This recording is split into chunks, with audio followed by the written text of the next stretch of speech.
ఇక నేను చెప్తున్నా అదే కదా, బీసీలో కాంగ్రెస్ పార్టీలో అడుక్కునుడే తప్ప అధికారం కోసం కొట్లాడగలిగే సత్తా సామర్థ్యం వాడు.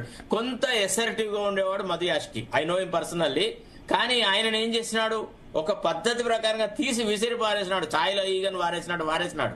అథవని మరి మధు యాష్కి వస్తే ఏదైనా బీసీలకు న్యాయం చేస్తారంటే, sir to be frank with you, ఆయన వచ్చిన తన పొజిషన్ కోసం ట్రై చేస్తాడు తప్ప ఇంకో సాటి బీసీకి ఏదైనా స్వతంత్రంగా వ్యవహరిస్తాడు. ఒక్క నిమిషం నేను గత 10 సంవత్సరాల నుంచి కొట్లాడుతున్నా. నేను గత 10 సంవత్సరాల నుంచి బీసీ వర్గాల కోసం నేను all India OBC national coordinator గా 13 రాష్ట్రాలకు ఇన్ఛార్జ్ గా పనిచేసి నేను అక్కడ పని చేసుకుంటూనే ఇట్లా కొట్లాడుతున్నా. ఇప్పుడు నాకే గత లేదు, ఇక్కడ నాకే గత లేదు. చెప్పేది ఇప్పుడు విద్యాధికుడు మొన్న అన్ని కార్పొరేషన్లు పంచిపెట్టినాడు. మరి కత్తి వెంకటస్వామి గారికి ఏదైనా ఒక మంచి కార్పొరేషన్ ఇవ్వచ్చు కదా, ఇవ్వడు. మీరు క్వశ్చన్ నేను రాసి చెప్పినాను. శరత్ గారు ఒక కాంగ్రెస్ పార్టీ అనే కాదు కదా, అన్ని పార్టీలు అట్లే ఉన్నాయి కదా బీసీల విషయంలో. సరే అవి రీజనల్ పార్టీ సార్. ఇప్పుడు కేసీఆర్ దగ్గర అడుక్కోవడమే తప్ప అధికారంగా అడగడం ఉండదు. కేసీఆర్ ఒక ఫ్యామిలీ పార్టీ, అది ఆ దురహంకారం అది వేరు. ఆ దొరల దగ్గర అడుక్కుండు తప్ప ఎవడు ఏం చేసేది, కలవలో నిలబడి అయ్యా పిచ్చామని అడుక్కునుడే. అది అక్కడ వేరు పరిస్థితి. నేషనల్ పార్టీ అక్కడ తిరుపతి రెడ్డి గారు ఇప్పుడు దశాబ్దాల నుంచి కాంగ్రెస్ పార్టీని మొత్తం నరనరన పట్టించుకొని వెంకటస్వామి అన్న లాంటి వాళ్లకు ఒక్కసారి నర్సంపేట సీట్ ఇచ్చి కూడా ఏం చేసిందో కాంగ్రెస్ పార్టీ చూసాము. ఇప్పుడు సగటు కాంగ్రెస్ అంటే ఖత్తర్ కాంగ్రెస్ వాళ్ళ వాయిస్ మీరేం ఇచ్చారు చెప్పండి 10 ఏళ్లలో? వెంకటస్వామి మీరు 18కి 3 ముష్టి పదవులు ఇచ్చి 18కి 3 అంటే ఎంత పర్సెంటేజ్? 16% మీరు ఇచ్చి 10 సంవత్సరాల్లో వాళ్ళని అనడానికి ఏం హక్కుంది? నేను ఒక ఓన్లీ మంత్రివర్గ కూర్పునే ఒకటి అనుకో. మంత్రివర్గ కూర్పు కాకుండా మిగతా ఏం టికెట్లు ఇచ్చారో ఏమి ఇచ్చారు నేను చెప్తున్నాను. ఇప్పుడు లాస్ట్ టర్మ్ లో ప్రకాష్ రెడ్డి గారు చెప్పారు, సుఖేందర్ రెడ్డి ఇంకా ఇంకొకటి చెప్తాను సార్, పోచారం శ్రీనివాస్ రెడ్డి స్పీకర్ మండలి చైర్మన్. కేసీఆర్ చుట్టున్న వాళ్ళు ఎవరో చెప్పండి పేర్లు. పల్లరాజేశ్వరి మొదలు పెడితే లిస్ట్ అంతా ఇస్తాం. ఇంకా పల్లరాజేశ్వరి మొదలు పెడితే లిస్ట్ అంతా ఇద్దాం. ఎవరన్నారు కేసీఆర్ చుట్టూ రోజు టేబుల్ ముందు ఇటు పక్క క్రియాశీలకంగా ఉన్నటువంటి బీసీ వర్గాలకు ప్రాతినిధ్యం ఇచ్చింది బీఆర్ఎస్ పార్టీ. ఎక్కడ ముగ్గురు యాదవ సామాజిక నుంచి తలసాని శ్రీనివాస్ యాదవ్ గారికి ఇట్లా శ్రీనివాస్ గౌడ్ గారికి ప్రధానమైనటువంటి కమ్యూనిటీస్ అన్నిటి కూడా బీసీలకు అత్యంత ప్రాధాన్యత ఇచ్చింది. ఆనాడు ఎన్టీ రామారావు సారథ్యంలోని తెలుగుదేశం పార్టీ ఇస్తే తర్వాత కేసీఆర్ గారు ఇచ్చారు. బీసీలకు న్యాయం జరిగిందంటే నా సూటి ప్రశ్న, కేసీఆర్ చుట్టున్నది ఎవరో ఒకసారి లిస్టు తీయండి. ఒకసారి లెఫ్ట్ రైట్ ఎవరున్నారు తీయండి లిస్ట్ జరా. లెఫ్ట్ రైట్ ఎవరున్నారు తీయండి. కత్తి వెంకటస్వామి గారికి మా అందరికి ఆయన కూడా తెలుసు కదా, రాజేశ్వర రెడ్డితో అందరం మేము పక్కన చదువుకున్నామే కదా. చివరికి కాంగ్రెస్ పార్టీ వాడుకొని వదిలేసిన పిసిసి అధ్యక్షులను కూడా రాజ్యసభ సభ్యులు చేసింది బీఆర్ఎస్ పార్టీ. టి శ్రీనివాస్ గారిని రాజ్యసభ సభ్యులు చేసినాం, కేశవరావు గారిని రాజ్యసభ సభ్యులు చేసినాం. ఎమ్మెల్యే సీట్లు ఎన్ని చెప్పండి సార్? వాడుకొని చేసిన అసెంబ్లీ సీట్లు ఎన్ని ఇచ్చారు? కూడా సముచితమైన గౌరవం ఇచ్చింది. అసెంబ్లీ సీట్లు ఎన్ని ఇచ్చిండ్రు? అసెంబ్లీ సీట్లు అన్ని పార్టీల కంటే ఎక్కువనే ఇచ్చినాం మేము. చెప్పరాదు నెంబర్ చెప్పరాదు. 22 నెంబర్ లెక్క పెట్టుకుంటే 23 ఇచ్చినారు కాంగ్రెస్. 22 23 ఇచ్చినారు. అది కూడా మళ్ళీ ఓల్డ్ సీట్ లెక్క పెట్టుకోండి. ఎక్కువ సముచితమైన గౌరవం ఒక్కటే విషయం చెప్తా సార్, అసెంబ్లీ ఎన్నికలలో మొన్నటి అసెంబ్లీ ఎన్నికలలో హైయెస్ట్ బీజేపీ సీట్లు 39 మందికి శాసనసభ్యులుగా మేము గెలిచినామా ఓడిపోయినా పక్కన పెడితే హైయెస్ట్ 39 మంది శాసనసభ్యులకు అవకాశం ఇచ్చింది భారతీయ జనతా పార్టీ మాత్రమే. ఇది గుర్తుపెట్టుకోండి. మీరు 23 ఇచ్చారు, కాంగ్రెస్ వాళ్ళు 22 ఇచ్చారు. ఇది లెక్క, ఈ లెక్క ఉంది. ఇంకొక విషయం సార్, అది కరెక్ట్ కాదు. ఇంకా పెరగాలి. అచ్చా కత్తి వెంకటస్వామి గారు, నేను సార్ భరత్ గారు ఒక తిరుపతి రెడ్డి ఒక విషయం చెప్తా. సామాజిక సమతుల్యం గురించి మీరు ఎంత తక్కువ మాట్లాడుతుందా మంచి బీజేపీ వాళ్ళు. ఎందుకన్నా సంపద మొత్తం 2 కుటుంబాలకు కట్టబెట్టినాక మీరు 2 అసలు మీరు తెలంగాణ సంపద మొత్తం ఒకటే కుటుంబం కదా అన్న. మీరు ఒకటే కదా. టాపిక్ వేరేలేండి. ఆ టాపిక్ లో ఒక్కండి ఆ టాపిక్ లో క్లోజ్. మీకు ఇంకో మాట చెప్తా, తిరుపతి రెడ్డి గారు మీకు మాట చెప్తా. భారతదేశ పార్లమెంటు ముందు ఈ రోజు భారత ప్రభుత్వంలో చెప్తున్నా, ఎంతమంది బీసీలు మంత్రులు ఉన్నారు లెక్క తీయండి. It is 40%. ఎవరు 29 మంది ఉన్నారు అవుట్ ఆఫ్ 72. 29 మంది ఓబీసీలు ఉన్నారు. లెక్క తీసుకోండి, నేను ఇస్తాను, లెక్కిస్తా, పేర్లు ఇస్తా.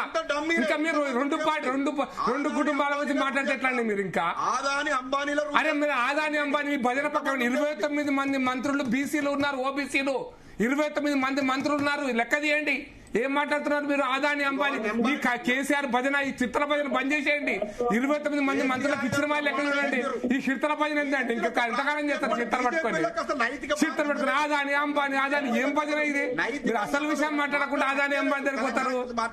తిరుపతి రెడ్డి గారు మీకు ఆదాని అంబానీ కాదు, 29 మంది మంత్రులకు ఇచ్చినమా లేదా ఓబీసీ అది లెక్క తీయండి. ఆ లెక్క తీయండి. కేసీఆర్ గారు విమర్శ కాదు, కేసీఆర్ గారు అగ్రవర్ణ అహంకారి అంటున్నా నేను. 6 రెడ్లకు ఇచ్చిండు, 4 కమ్మ వెనమలకు ఇచ్చిండు, 2 ఒక కమ్మకి ఇచ్చిండు. ఇంకే అంతకంటే ఎక్కువ ఉంది. మీ మంత్రులకి ఉన్నది ఏంటో చెప్పరాదు. ఒక ఎస్సీ అందుకు ఇచ్చింది. ఏం మాట్లాడుతుంది? ఇంకా అగ్రవర్ణాల ప్రతినిధి అంట. ఏం మాట్లాడుతుంట? అగ్రవర్ణాల అహంకారి అంటున్నా నేను. ఒక మాట చెప్పాలంటే ఇంకేం మాట చెప్తాను నువ్వు అను సార్. ఇప్పటివరకు నీ అధ్యక్షుడు బీసీకి ఇయ్యలేవు, జనరల్ సెక్రటరీ బీసీలకి ఇయ్యలేవు, నువ్వు ఇయ్యలేవు. మేము ఇచ్చి చూపించినాం. వెంకటస్వామి గారు కూడా తెలుసు. కేసీఆర్ గారి నుంచి అట్లా మాట్లాడడం తప్పు. భజన కేసీఆర్ భజన మాకు పోయేదే ఉంది. ఇంక మళ్ళీ తీసుకోతారు 10 ఏళ్ళకు. మేము మాట్లాడాం సార్, 10 ఏళ్ళు మాట్లాడుతున్నాం. సార్ నేను ఒక మాట చెప్పాలి సార్. కేసీఆర్ మనస్తత్వం ఎట్లాంటిదంటే బీసీలకు టికెట్ ఇస్తే కేసీఆర్ గారిని ఒక్క మాటన పాపం తగులుతుంది. మీరు పుణ్యం కట్టుకోండి సార్, మీరు పుణ్యం కట్టుకోండి.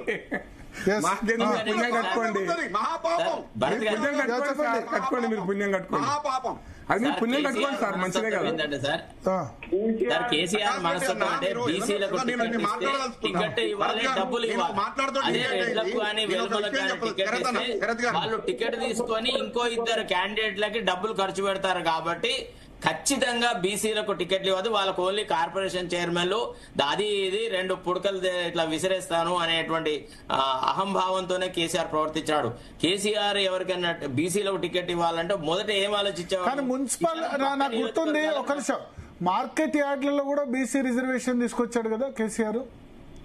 సరే మీకు విషయం పన్నా సార్, ఈ market yard sir SC reservation ఒక వర్గం బీసీ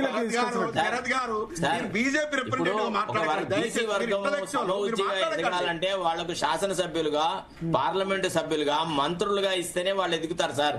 ఈ మార్కెట్ యార్డులు, కార్పొరేషన్ చైర్మన్లు అవి లాభం లేదు. దానివల్ల ఒరిగేది ఏం లేదు సార్. శరత్ గారు కమ్యూనిస్టు, బీజేపీ గారు తిరుపతి రెడ్డి గారు, శరత్ గారు అల్ట్రా కమ్యూనిస్ట్ పీడీఎస్సీ నుంచి మీరు బీజేపీ. బంగారు లక్ష్మణ్ గారి భార్యకు రాజస్థాన్ లో ఎంపీ సీట్ ఇచ్చినాం సార్. బంగారు లక్ష్మణ్ గారు సతీమణికి రాజస్థాన్ లో ఎంపీ సీట్ ఇచ్చారు సార్. మీరు ఇక్కడ మాట్లాడతారు. ఇంకా కేసీఆర్ గారిని అంటారు. బంగారు లక్ష్మణ్ గారి సతీమణికి రాజస్థాన్ లో ఎంపీ సీట్ ఇచ్చారు సార్. రాజస్థాన్ లో నది బీజేపీ అంటే రాజస్థాన్ లో గెలిచింది ఆమె. జోలోర్ నుంచి గెలిచింది ఆమె. రాజస్థాన్ లో గెలిచింది సార్ ఆమె.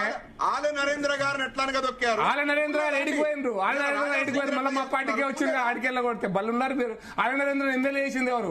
ఆలే నరేంద్ర ఎంపీ చేసింది ఎవరు? మీ పార్టీ. ఈటల రాజేంద్ర ఎంపీ చేసింది ఎవరు సార్? ఎట్లా మాట్లాడతారు సార్ మీరు? బీజేపీ